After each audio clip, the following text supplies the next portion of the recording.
आजकल चुनावों को लेकर कोई भविष्यवाणी करना बड़ा रिस्की हो गया बॉस, क्योंकि लोकसभा में किसी को लग नहीं रहा था कि नरेंद्र मोदी की सीटें कम हो जाएंगी, हो गई। फिर हरियाणा में कम लोगों को लग रहा था कि बीजेपी चुनाव निकाल लेगी, निकाल लिया। फिर महाराष्ट्र में किसी ने सोचा नहीं था कि नरेंद्र मोदी को इतनी बड़ी जीत मिल जाएगी, मिल गई। अब दिल्ली का चुनाव आया है तो सब मानकर बैठे थे कि यहां तो केजरीवाल इलेक्शन निकाल लेंगे, क्योंकि बीजेपी के पास विधानसभा में केजरीवाल का कोई तोड़ तो दिखा नहीं पिछले कुछ सालों में।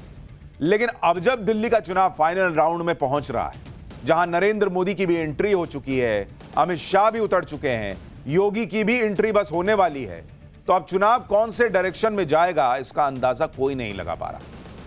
क्योंकि पीएम मोदी कह रहे हैं कि केजरीवाल हार रहे हैं, इसीलिए घबराकर रोज नई नई घोषणाएं कर रहे हैं। केजरीवाल कह रहे हैं कि बीजेपी की सबसे बड़ी हार होने वाली है, इसलिए बीजेपी गुंडागर्दी कर रही। संजय सिंह कह रहे हैं कि आम आदमी पार्टी 60 से ज्यादा सीटें जीतेगी और केजरीवाल ही मुख्यमंत्री बनेंगे। उधर बीजेपी कह रही है कि 5 फरवरी को जनता केजरीवाल का भूत उतार देगी और 8 तारीख को केजरीवाल को तिहाड़ जेल जाना होगा, वो तिहाड़ में होंगे। इस चुनावी गर्मागर्मी के बीच आम आदमी पार्टी आप ये भी देखिए कि दिल्ली ऐसी जगह है जहां हर दिन चुनाव का मुद्दा बदल जाता है, नया मुद्दा आ जाता है और नए मुद्दे पर कोई नया विवाद आ जाता है, जिसमें कोई कमजोर तो कोई ताकतवर दिखता है। इसमें कभी केजरीवाल भारी पड़ते दिखते हैं, कभी बीजेपी भारी पड़ती दिखती है, कभी कभी कांग्रेस भी अपने मुंह दिखाई के लिए आ जाती है। जैसे केजरीवाल ने आज मिडिल क्लास का मुद्दा उठाकर पीएम मोदी को घेर लिया। उधर कांग्रेस ने आरोप लगा दिया कि केजरीवाल सरकार ने 382 करोड़ का नया घोटाला किया है। उधर बीजेपी मोदी योगी की जोड़ी को उतारकर दिल्ली में नया चुनावी माहौल बनाने में लगी हुई है। यानी जैसे ही दिल्ली का चुनाव अब फाइनल स्टेज में पहुंच रहा है, माहौल और गर्म से गर्म होता जा रहा है। कैंपेन के लिए सिर्फ 10 से 12 दिन बचे हैं और इन्हीं 10-12 दिनों में जिसको जितना जोर लगाना है वो लगाएगा। दिल्ली चुनाव से जुड़ा कंप्लीट चैप्टर आज आपके लिए लेकर आया हूं। अगले 2 हफ्ते में दिल्ली चुनाव में कैसे गदर मचने वाला है आज आपको दिखाऊंगा, लेकिन पहले आप दिल्ली में अभी जो जबरदस्त जुबानी जंग चल रही है उसका एक ट्रेलर देखिए। जरा याद करो कैसी कैसी कसमें खाई थी। शीश महल देख करके हर दिल्ली वासी उनके झूठ को याद कर रहा है। शायद 2015 की जो हार थी, 3 सीट आई थी, उससे भी ज्यादा बुरी हार इन लोगों की होने वाली है। 1 नहीं 2 नहीं 14 सीएजी की रिपोर्ट, भयानक रिपोर्ट है एक से एक, जिसमें भ्रष्टाचार के गंभीर आरोप केजरीवाल सरकार के ऊपर लगाए गए। अभी वो 20 दिन के बाद में चुनाव हार रहा है, आम आदमी पार्टी खत्म हो रही है, अरविंद केजरीवाल की जमानत जब्त हो रही है। खुद तो अपने लिए 32 करोड़ का आलीशान इमारत बना रहे हैं। मतलब इतना ज्यादा निकृष्ट हमारा मुख्यमंत्री हो, ये कोई बात हुई है?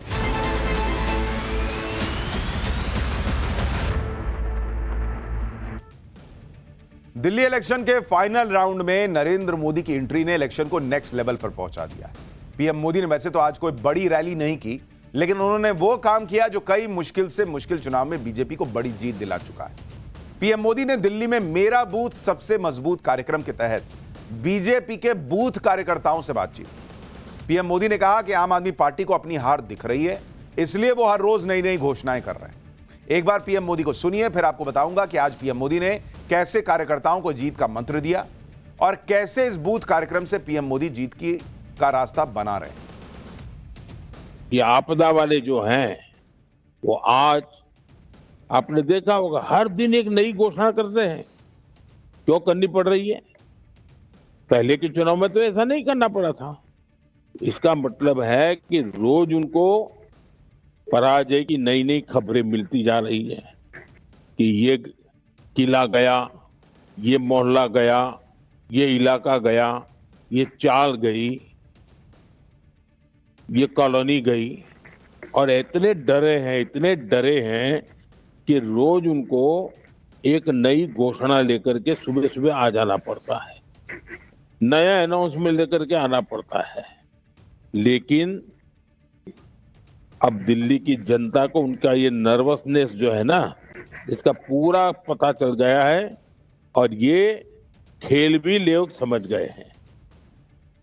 जब दूसरी पार्टियां बड़ी बड़ी रैलियां और प्रेस कॉन्फ्रेंस कर रही हैं, उसके बीच में पीएम मोदी कार्यकर्ताओं से बात कर रहे हैं, क्योंकि पीएम मोदी ये बात समझते हैं कि ये बूथ कार्यकर्ता ही है जो ग्राउंड पर बीजेपी की जीत को सुनिश्चित करते हैं।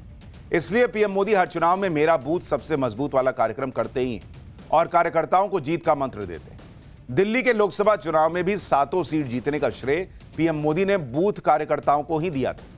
पीएम मोदी ने विधानसभा चुनाव में जीत के लिए बूथ कार्यकर्ताओं को 2 बड़े टारगेट भी दे दिए। पहला टारगेट यह दिया कि अपने बूथ पर मतदान के पुराने सारे रिकॉर्ड तोड़ने होंगे। पिछले 10 साल में जितना मतदान हुआ है उससे ज्यादा मतदान दिल्ली में करवाना होगा। दूसरा यह कि हर बूथ पर बीजेपी को 50% से ज्यादा वोट कैसे मिले, इस पर कार्यकर्ता काम करें। बूथ कार्यकर्ता लोगों के बीच जाएं, उनसे बात करें, उनका दिल जीतें। कार्यकर्ताओं में जोश भरने के लिए पीएम मोदी ने याद दिलाया कि जनता ने 15 साल कांग्रेस के देख लिए, 11 साल आम आदमी पार्टी को देख लिया है, 25 साल से ज्यादा वक्त बीत चुका, लेकिन बीजेपी को नहीं देखा है। तो एक बार बीजेपी को भी मौका देके देख लो। अब यह भी समझिए कि पीएम मोदी बूथ लेवल पर इतना जोर क्यों देते हैं। साल 2014 का चुनाव हो, 19 का चुनाव हो, 24 का चुनाव या नरेंद्र मोदी के मुख्यमंत्री रहते गुजरात का चुनाव, बूथ पर ही फोकस करके पीएम मोदी ने सभी चुनाव को अपने पक्ष में मोड़कर दिखाया है। सबसे ताजा उदाहरण महाराष्ट्र विधानसभा चुनाव का है, जहां पीएम मोदी की बूथ वाली प्लानिंग ने नामुमकिन को भी मुमकिन कर दिया। लेकिन लोकसभा चुनाव के बाद एक्सपर्ट्स को लग रहा था कि महाराष्ट्र चुनाव जीत पाना बीजेपी के लिए बहुत मुश्किल है। लेकिन वहां पीएम मोदी अलग प्लानिंग के साथ उतरे। उन्होंने महाराष्ट्र के कुल 1 लाख बूथ पर फोकस किया। इसके साथ एक पैरेलल प्लान बनाया जिसमें उन 12,000 बूथ पर फोकस करने के लिए कहा जिन्हें स्विंग बूथ माना जाता है। यही स्विंग बूथ महाराष्ट्र विधानसभा में जीत और हार तय करते हैं। पीएम मोदी ने बीजेपी के बड़े बड़े नेताओं को इन बूथ पर भेजना शुरू किया, सोशल मीडिया की बड़ी टीम को लगाया और इन बूथ पर लगातार वोटर से संपर्क किया गया, जिसकी वजह से जो 149 सीट पर लड़ रही थी उसने 132 सीट जीत ली और उसका स्ट्राइक रेट 89% का रहा। भाई कार्यकर्ता ही तो जाता है ना, कई बार वोटर निकलता नहीं है घर से, उसको लगता है जीत ही रहे हैं। कई बार लोगों को लगता है, आलस आता है कि बाकी लोग तो दे ही रहे होंगे, छोड़ो ना छुट्टी मना लेते हैं। ये कार्यकर्ता बूथ लेवल पर जाकर लोगों को उत्साहित करता है, लास्ट मिनट पे निकाल के लाता है कि चलिए ना बॉस, चलिए वोट देने चलिए। ये बीजेपी की ताकत रही है और वही काम नरेंद्र मोदी चाहते हैं दिल्ली में हो, क्योंकि दिल्ली में भी कई लोग ऐसे होते हैं जो छुट्टी के तौर पर देखते हैं कि आज वोटिंग है तो आज छुट्टी मना लेते हैं। नरेंद्र मोदी चाहते हैं कि वोटिंग परसेंट बढ़ाओ, बीजेपी अपने आप जीत जाएगी। पीएम मोदी को जीत का भरोसा है तो अरविंद केजरीवाल भी फुल कॉन्फिडेंस जता रहे हैं कि इस बार जीत आम आदमी पार्टी की होगी। अरविंद केजरीवाल ने कहा कि बीजेपी को दिल्ली में सबसे बड़ी और बुरी हार मिलने वाली है। अरविंद केजरीवाल को सुनिए, फिर बताता हूं कि आज अरविंद केजरीवाल ने कैसे मिडिल क्लास का बड़ा मुद्दा उठा दिया और क्या वो दिल्ली चुनाव में असर डाल देगा तो केजरीवाल की बड़ी जीत हो जाएगी, इस पर भी बात करूंगा। लेकिन पहले केजरीवाल को सुनिए। जैसा मैंने बताया, बीजेपी अपनी शायद 2015 की जो हार थी, 3 सीट आई थी, उससे भी ज्यादा बुरी हार इन लोगों की होने वाली है। इस बार बहुत बुरा हाल होने वाला है और जितनी गुंडागर्दी ये कर रहे हैं उतने वोट इनके कम हो रहे हैं, उतने वोट। जनता ये पसंद नहीं करती। जनता कहती है भाई आप अपना काम बताओ, काम इनके पास है नहीं गिनाने को। जनता कहती है आप अपना विजन बताओ, विजन ये कहते हैं मोहल्ला क्लिनिक बंद कर देंगे, दिल्ली के स्कूल बंद कर देंगे, दिल्ली के। जनता को ये सब, इनका एजेंडा पसंद नहीं आ रहा जनता को। इधर पीएम मोदी ने बूथ लेवल की रणनीति पर काम शुरू किया तो उधर केजरीवाल मिडिल क्लास का मुद्दा लेकर आ गए दिल्ली चुनाव। केजरीवाल ने मोदी सरकार से मिडिल क्लास के लिए 7 डिमांड कर डाली। केजरीवाल ने पहली मांग रखी कि शिक्षा का बजट 10% कर दिया जाए। दूसरी मांग उन्होंने रखी कि उच्च शिक्षा के लिए सब्सिडी और स्कॉलरशिप दी जाए। तीसरी मांग उन्होंने रखी कि स्वास्थ्य बजट 10% किया जाए, हेल्थ इंश्योरेंस से टैक्स हटाया जाए। चौथी मांग, इनकम टैक्स में छूट की सीमा को 10 लाख रुपए कर दिया जाए। पांचवी मांग, जरूरी चीजों पर जीएसटी ही खत्म कर दी जाए। छठी मांग, बुजुर्गों के लिए रिटायरमेंट प्लान और मजबूत पेंशन की योजना बनाई जाए। सातवीं मांग, बुजुर्गों को रेलवे टिकट में 50% की छूट फिर से दी जाए। इन मांगों का जिक्र करते हुए अरविंद केजरीवाल ने यह भी गिनवा दिया कि उनकी सरकार ने मिडिल क्लास के लिए बहुत काम किया है। हालांकि कई लोग ये कह रहे हैं कि ये तो मांग है, केजरीवाल जीते या हारे वो तो दोनों टाइम कर सकते हैं मांग को। लेकिन कई लोगों को यह भी लगता है कि कम से कम केजरीवाल टैक्स का मुद्दा उठाकर, मिडिल क्लास का मुद्दा उठाकर मिडिल क्लास की बात तो कर रहे हैं। अरविंद केजरीवाल ने कहा कि दूसरी पार्टियां तो वोट बैंक और नोट बैंक में फंसी और मिडिल क्लास की कोई बात ही नहीं कर रहा। सुनिए एक बार।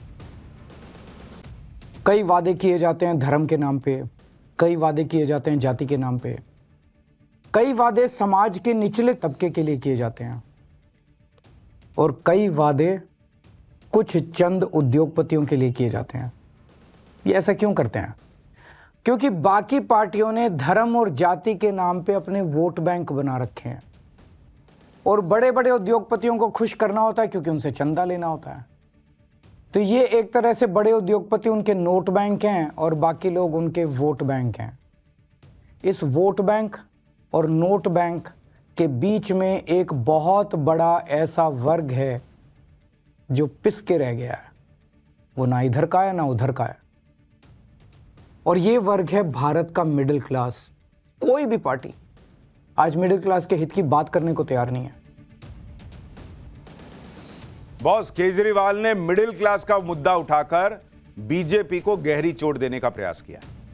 बजट से पहले मिडिल क्लास की बात कर अरविंद केजरीवाल मिडिल क्लास के टैक्स वाले दर्द को भी कुरेद दिया उन्होंने, और इस दर्द में चुनावी फायदा भी उनको दिख रहा है। अगर दिल्ली में मिडिल क्लास वोटर्स की बात करें और अगर वो आम आदमी पार्टी के साथ गया तो बड़ा खेल होगा, क्योंकि दिल्ली में अगर आप देखेंगे, दिल्ली के अंदर जो मिडिल क्लास वोटर है, जो मोटे तौर पर कई बार माना जाता है कि बीजेपी के साथ जाता है, तो मिडिल क्लास